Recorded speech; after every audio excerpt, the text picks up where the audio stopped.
मी जिथे राहते तिथे म्हणजे शिलाँगसारख्या ठिकाणी अतिशय थंडी आहे आणि इतक्या थंडीमध्ये इडली खरंच जाळीदार बनते का, चांगली फ्लफी बनते का, असं सगळ्यांनाच वाटत असेल. आणि आज तर मी ते कुठलीही ट्रिक यूज केलेली नाही आहे.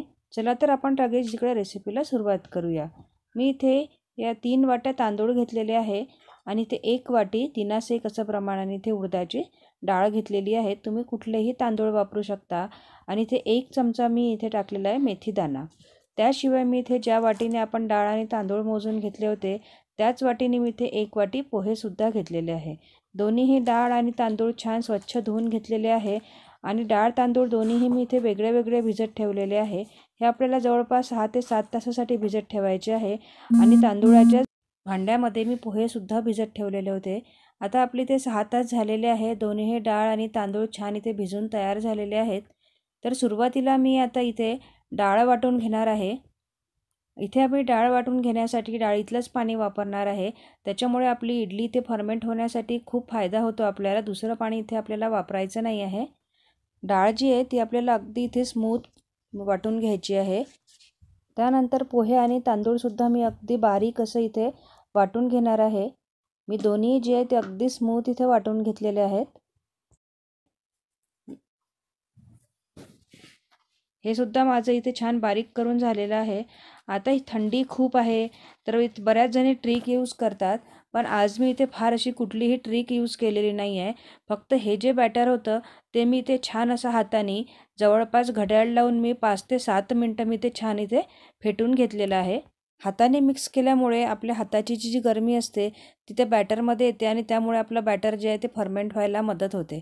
आता मी हे जे बॅटर आहे हे जवळपास आपण नॉर्मली 6 ते 7 तास ठेवतो, पण तसं न करता मी थंडी भरपूर असल्यामुळे जवळपास 12 ते 13 तास जे आहे हे बॅटर ठेवलेलं आहे. पण तरीही फारसं असं काही ते फुगलेलं नाही आहे, असं वर आलेलं नाही आहे फुलून.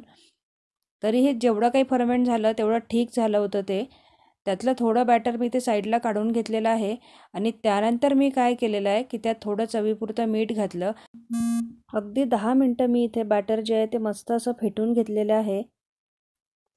10 मिनटं आपल्याला एकाच डायरेक्शनने हे बॅटर जे आहे हे मी फेटून घेतलेलं आहे. त्यामुळे आपली इडली जी आहे ती फ्लफी बनण्यास आपल्याला इथे बऱ्यापैकी मदत होते. त्यानंतर इडली मोल्डला मी इथे तेल लावून इडली मोल्ड जे आहे ते छान ग्रीस करून घेतलं होतं. आता आपण हे मोल्ड जे आहे छान भरून घेऊया. इडली जेव्हाही आपण लावतो किंवा जे आपण मोल्ड जे आहे एकावर एक ठेवतो त्यावेळेला ठेवताना आपल्याला थोडी इथे काळजी घ्यायची आहे.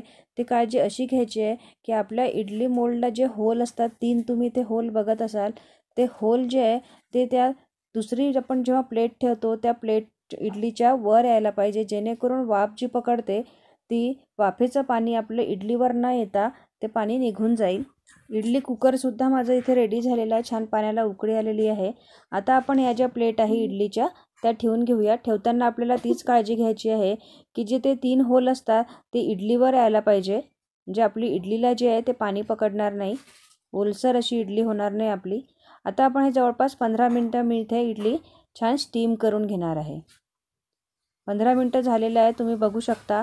आणि इडली कधीही काढताना लगेच काढू नका, थोडी त्याची वाफ जाऊ द्यायची, जेणेकरून इडली जी आहे ती आपल्या मग मोल्डला चिटकणार नाही. बघू शकता तुम्ही इथे इडली जी आहे ती अगदी व्यवस्थित निघाली आहे आणि छान अशी पोरससुद्धा झालेली आहे. मस्त त्याला अशी जाडीसुद्धा आलेली आहे आणि खूप फ्लफी झालेली आहे, खूप सॉफ्ट अशी झालेली आहे.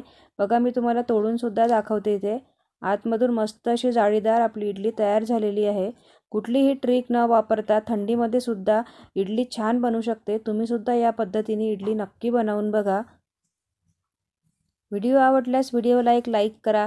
चॅनलवर जर नवीन असाल तर चॅनलला सबस्क्राईब करायला विसरू नका. त्यासोबत मी इथे अगदी साध्या पद्धतीने सांबारसुद्धा बनवून घेतला होता. चला तर मग भेटूया आपण माझ्या पुढच्या व्हिडिओमध्ये. तोपर्यंत बाय बाय.